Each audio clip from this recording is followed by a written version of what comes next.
Before anything else, before the silence of that night returns, before the sound of that knock echoes in your mind, before you step into a story that quietly rearranges everything you thought you understood, I need you to pause for just a second. Not for me, not for numbers, not for an algorithm, but for yourself. Go ahead and subscribe to this channel, because what you're about to hear isn't just a story you listen to and forget. It's the kind of story that lingers, the kind that follows you into quiet moments, the kind that makes you look at the people in your life differently, especially the ones you thought you already understood.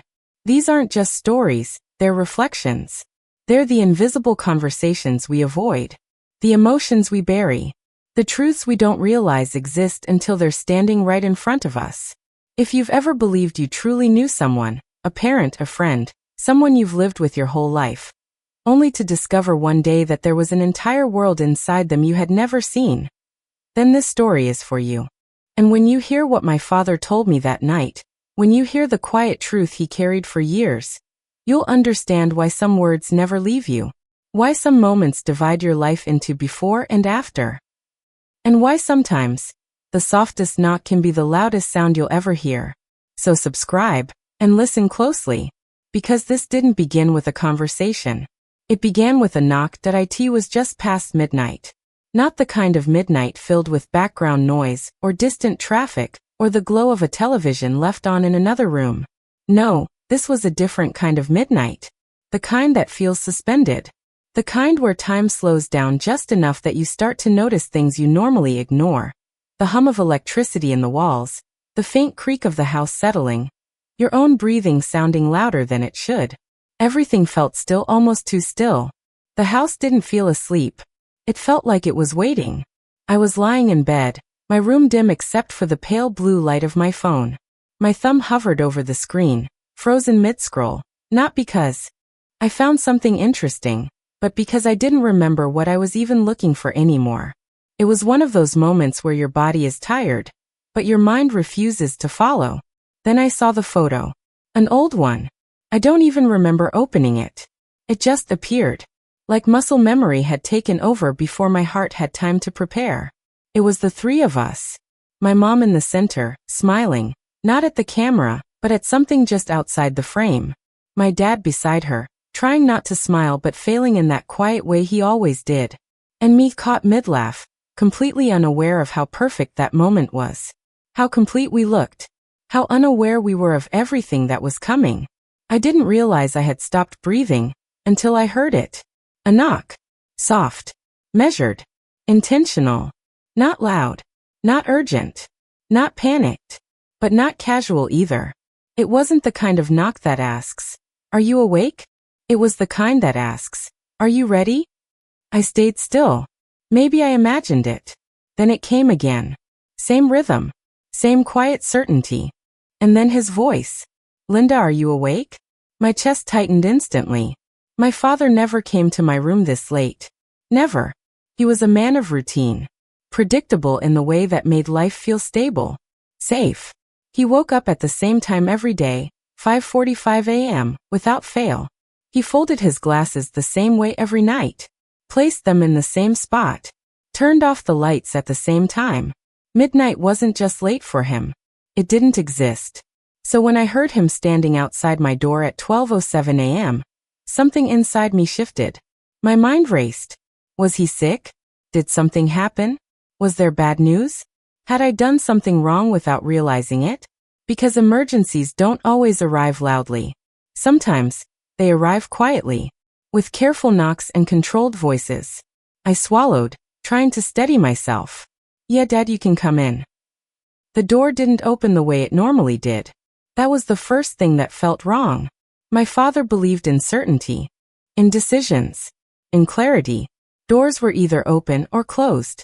But that night, the door only opened halfway, like he wasn't sure he was allowed to fully step into the moment.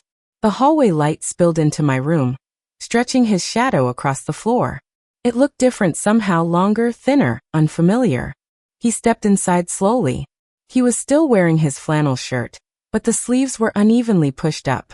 His hair looked slightly disheveled, like he had run his hands through it too many times. But what struck me the most wasn't how he looked. It was how he felt. His shoulders didn't look older. They looked heavier. And there's a difference. Age changes your body, but weight, emotional weight, changes the way you carry yourself. I didn't mean to wake you, he said quietly. You didn't, I replied. It wasn't entirely true.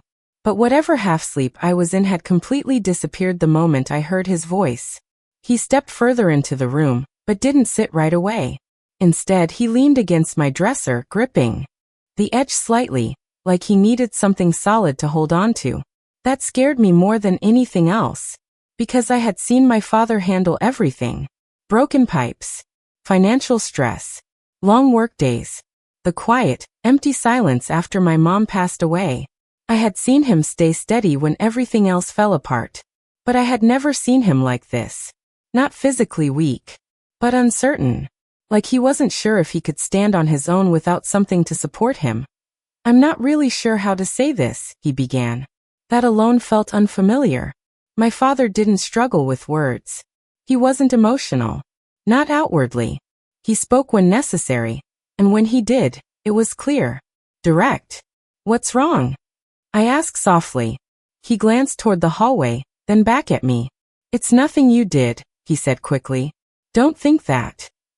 That didn't help. If anything, it made the tension in my chest tighten even more. He finally sat down on the edge of my bed. But he didn't sit close. He left space between us. Not accidental space. Deliberate space. Careful space. Like there was an invisible line he was afraid to cross. I realized something tonight, he said. I waited. I haven't been as honest with you as I should have been. The word honest hung in the air. It felt out of place. He wasn't a liar.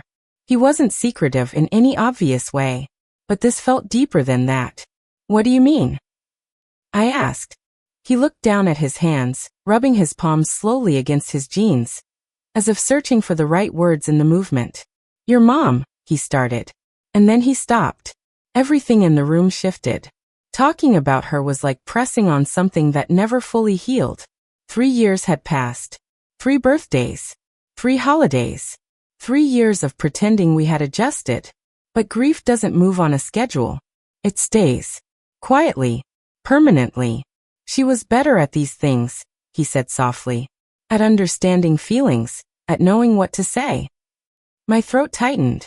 After she passed, everything changed. He had to become everything at once. The provider. The emotional support. The stability. The presence. Roles that were never meant for one person alone. After she died, he continued, his voice lower now, I tried to be everything. He paused. I don't think I did a very good job. That wasn't what I expected him to say. Not even close. I've noticed you pulling away, he said gently. Spending more time alone. Keeping things to yourself. He hesitated. Sometimes, you look like you're carrying something heavy. And I never asked why. That hurt. But not in an angry way. In a quiet, aching way. Because he wasn't blaming me. He was blaming himself. I've been scared, he admitted. His voice cracked slightly. Scared that I failed you. Failed. The word echoed between us. I was so focused on keeping everything together, he said. The house. Work. Bills. I thought if I could just keep things stable, you'd be okay. He looked up at me. And I didn't notice when you needed more than that. There's something deeply unsettling about seeing your parent afraid. We grow up believing they're unbreakable. That they are the foundation. The constant. But even foundations can crack. Dad. I whispered. He held my gaze. I love you, Linda, he said. Simple. Clear. No hesitation. I don't want to lose what we had. My chest felt full. And empty at the same time. I came in here because I want to understand you, he continued. I want us to talk again. Really talk. His voice softened. I don't want you to feel alone in this house. A pause. You're not alone. Not now. Not ever. For a moment, I couldn't speak. Not because I didn't have something to say, but because I didn't know how to say it. I reached out slowly and placed my hand over his. You didn't fail me, I said quietly. I just didn't know how to talk either. And in that moment, something shifted.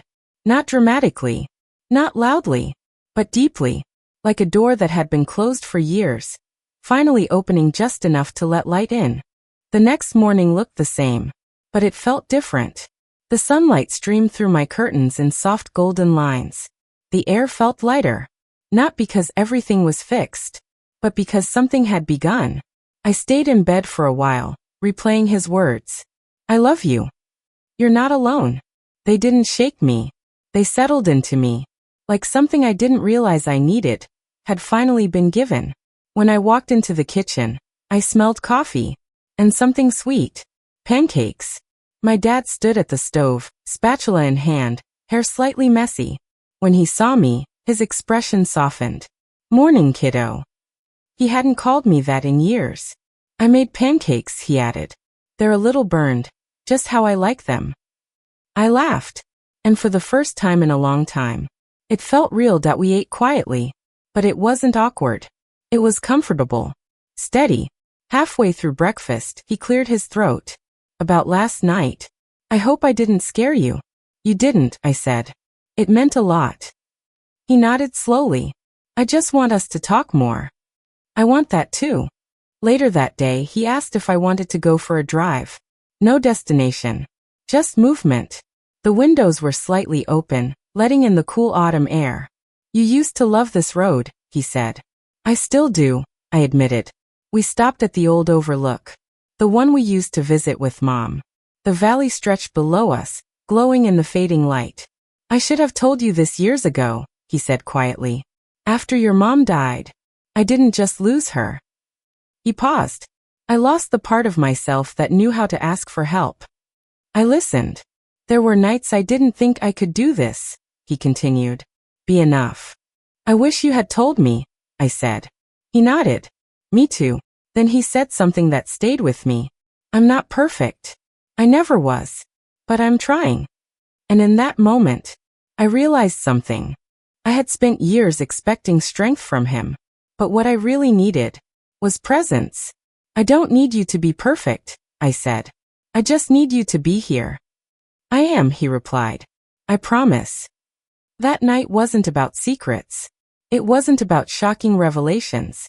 It was about something quieter. Two people realizing they didn't have to carry everything alone. That midnight knock wasn't just on my door. It was on the distance between us. The silence. The unspoken things. And for the first time in years, I didn't feel alone in my own home. If this story touched something inside you, if it reminded you of a conversation you've been putting off, don't wait. Don't wait for midnight. Don't wait for the knock. Sometimes the bravest thing you can do is speak first, because the strongest people in your life might just be waiting for permission to be human. And if this meant something to you, subscribe, because there are more stories like this. Stories that don't just pass time, but change it. And you never know which one might become your before and your after.